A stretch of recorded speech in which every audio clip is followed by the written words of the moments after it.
Good morning everyone. Shri Bhagwat Prasad Singh memorial BEd college Deomod Aurangabad में आपका हार्दिक स्वागत है। बच्चों, आज हम जानेंगे कि सीटेट परीक्षा से पहले जब हम किसी सेंटर पे एग्जाम देने जाते हैं तो उससे पहले हमारी क्या रणनीति होनी चाहिए, इस पर आज हम डिस्कस करेंगे। इसमें हमारा सबसे पहले हम जानेंगे कि इसका जो लेवल होता है, दो लेवल होते हैं, एक प्राइमरी लेवल, एक अपर प्राइमरी लेवल। सबसे पहले हम इनके बारे में जानेंगे। इसमें आपको 5 सब्जेक्ट्स हैं। इन सभी के बारे में आपको कितने समय और क्या क्या कब अटेम्प्ट करने चाहिए, कितने समय में करने चाहिए, ये सारी जानकारी चाहेंगे। सबसे पहले हम इसमें देखते हैं कि इसमें सीडीपी, ईबीएस, मैथ, लैंग्वेज 1 और लैंग्वेज 2, इसमें जो भी ऑप्शनल सब्जेक्ट होते हैं वो आप कर सकते हैं। तो सीडीपी, मेरा जहाँ तक अनुभव है कि सबसे पहले इसमें आप सीडीपी है, प्रत्येक जो सब्जेक्ट होते हैं उसमें 30 क्वेश्चंस होते हैं। उसमें आपको प्रत्येक प्रश्न के लिए 1-1 मिनट का समय मिलता है, यानी कि 150 क्वेश्चंस के लिए 150 मिनट का समय। प्रयास ये करना चाहिए, जैसा कि सीडीपी 30 नंबर का है तो इसमें 25 मिनट का ही समय आप इस क्वेश्चन पे देंगे, जबकि 5 मिनट का जो समय होगा आपका वो ओएमआर को फिल करने में देंगे। इसी प्रकार हम पहले सीडीपी, फिर ईवीएस, फिर लैंग्वेज 1 और लैंग्वेज 2 और अंत में आप मैथ पे फोकस करेंगे। चूंकि ये जो सब्जेक्ट होता है इसमें टाइम टेकिंग सब्जेक्ट्स होते हैं तो थोड़ा इसमें समय लगता है, लेकिन हमें विशेष रूप से इसका ध्यान देना चाहिए कि जो 30 मिनट और 30 क्वेश्चंस का जो रेशियो होता है उसमें आपको 25 मिनट ही समय देना है, 5 मिनट आपको ओएमआर भरने में लगाने होंगे। इस प्रकार से हम पहले सीडीपी को फॉलो करेंगे, फिर ईवीएस को करेंगे, फिर लैंग्वेज 1, 2 और अंत में हम मैथ का करेंगे। उसी प्रकार से अपर प्राइमरी लेवल्स के जो सेकेंड पेपर हैं उसमें आपको भी सीडीपी 30 नंबर का होगा और जो आपका सब्जेक्ट मैथ, साइंस या एसएसटी होगा उसके लिए 16 मिनट 60 नंबर के। उसी प्रकार से लैंग्वेज 1 और लैंग्वेज 2 के लिए है, तो इसमें भी आप वही करेंगे। सबसे पहले सीडीपी को सॉल्व करेंगे, इसमें भी 30 क्वेश्चंस 30 मिनट। तो ये ध्यान रखना होगा कि हम इस पे प्रत्येक क्वेश्चन के लिए जनरली 1 मिनट का ही समय होता है। तो हम क्या करेंगे,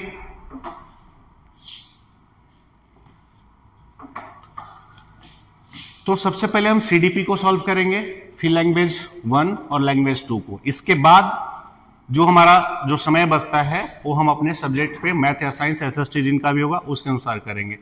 इसमें भी आपको टाइम टेकिंग का ध्यान रखना है कि इसमें 25 मिनट जो कि आपको क्वेश्चंस को पढ़ने और सॉल्व करने में, 5 मिनट ओएमआर को फिल करने में। इस प्रकार से हम सारे को करेंगे।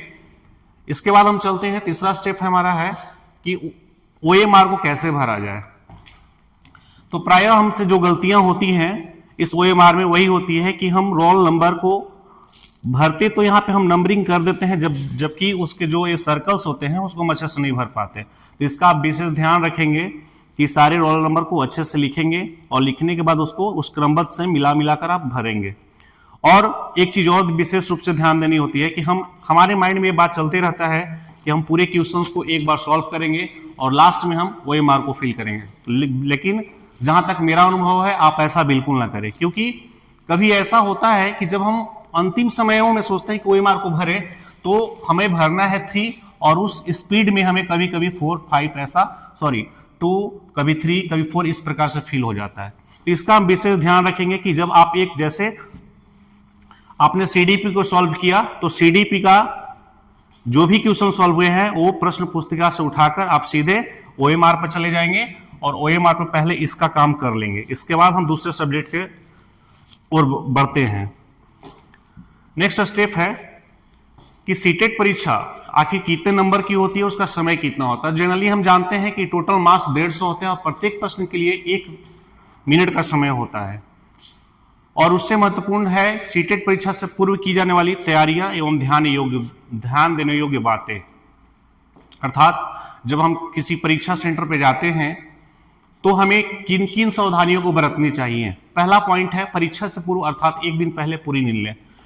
प्रत्येक बच्चों के माइंड में ये बातें होती हैं कि कल क्या होगा, क्या नहीं होगा। जहां तक मेरा अनुभव है कि आप इतने दिन तक काफी पढ़ाई कर चुके होते हैं, तो जब भी आपका एग्जाम, जैसे आपको 8 का एग्जाम है तो आप 7 को पूरी नींद लें। उस रात आप आराम से सो जाएं, रिलैक्स होकर, क्योंकि आपका जो माइंड जो है वो सेटअप हो जाता है, आप स्थिर हो जाते हैं, तब जाकर आप अगले दिन अच्छे से प्रिपेयर कर पाते हैं। दूसरी बात, अनावश्यक यात्रा से बचे। परीक्षा केंद्र पर समय से कम 1 घंटा पहले पहुंचे। क्योंकि जब आप इतने सालों से मेहनत कर रहे हैं, इतने समय से मेहनत कर रहे हैं, तो अक्सर ये होता है कि हम किसी परीक्षा केंद्र पर जाने के जल्दबाजी क्रम में हम बाइक का यात्रा करते हैं, जो बिल्कुल उचित नहीं है। अर्थात आप अनावश्यक जो भी यात्राएं हैं उससे बचें और परीक्षा पर प्रयास ये करना चाहिए, चाहे कितनी भी नजदीक आपकी सेंटर क्यों ना हो, आपको समय से पहले जरूर पहुंचना चाहिए और वहां जाकर आप थोड़ा रिलैक्स हो लेंगे। दूसरी बात, बहुत सारे बच्चों के बीच में एक कंफ्यूजन होती है कि क्या मैं दोनों पेपर के लिए क्या मुझे 2 एडमिट कार्ड ले जानी होंगी? जी नहीं, बिल्कुल ऐसा नहीं है। आपको दोनों पेपर के लिए एक ही एडमिट कार्ड की जरूरत होती है। आप इमरजेंसी के लिए बाय द वे एक भूल गया तो उसके लिए आप 2 प्रिंट करवा कर रख सकते हैं। फिर है, जब आपका एग्जाम हो तो हमें नई पुस्तक का अध्ययन बिल्कुल नहीं करना चाहिए, क्योंकि नया पुस्तक पढ़ने से आप में बहुत सारी कंफ्यूजन्स आ जाएंगे। इसलिए आप जो प्रीवियस नोट्स हैं, आपके द्वारा जो पढ़ा गया है, उसी को आप रिवाइज कर लें।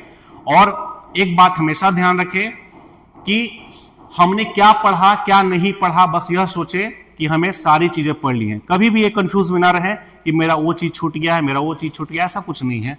आप बस इतना ध्यान रखें कि हम सारी चीजों को हमने क्या किया है, पढ़ लिया है।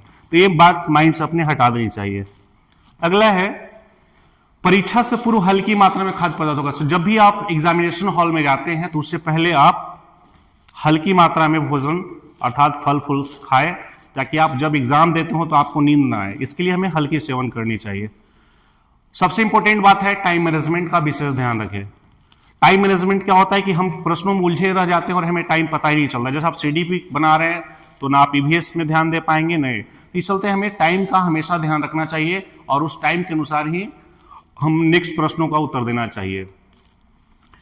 एक पॉइंट से सभी प्रश्नों का उत्तर पहले प्रश्न पुस्तिका पर ही कर ले, इसके बाद ही ओएमआर शीट पर भरे। मैंने आपको पहले भी बताया कि जो भी प्रश्न होते हैं उस पर गलत सही जो भी करना है आपको उस प्रश्न पत्र जो पुस्तकें होती हैं उस पर आपको पहले इंडिकेट कर लें, और जब वो सारी आप कंफर्म हो जाते हैं कि इसका उत्तर यही होगा, इसके बाद आप ओएमआर को फिल करें।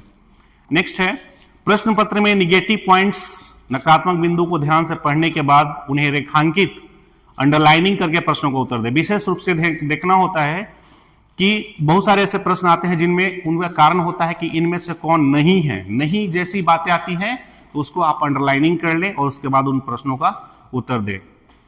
एक लास्ट पॉइंट है, इस परीक्षा में निगेटिव मार्किंग नहीं रहती है तो प्रयास करें। जो प्रश्न आपसे बिल्कुल समझ में नहीं आता हो तो ऐसा ना करें कि उसे छोड़ दें, क्योंकि इसमें निगेटिव मार्किंग नहीं होती है। तो आप क्या करेंगे कि जो प्रश्न बिल्कुल नहीं आता है आप उसका आंसर कुछ ना कुछ अपने मन से दे सकते हैं। धन्यवाद। जैसा कि आपको मैं बताया, सारी चीजें आपको समझ में आ गई होंगी। आप इसका विशेष ध्यान रखेंगे और बाकी सभी छात्रों को best of luck. Thank you.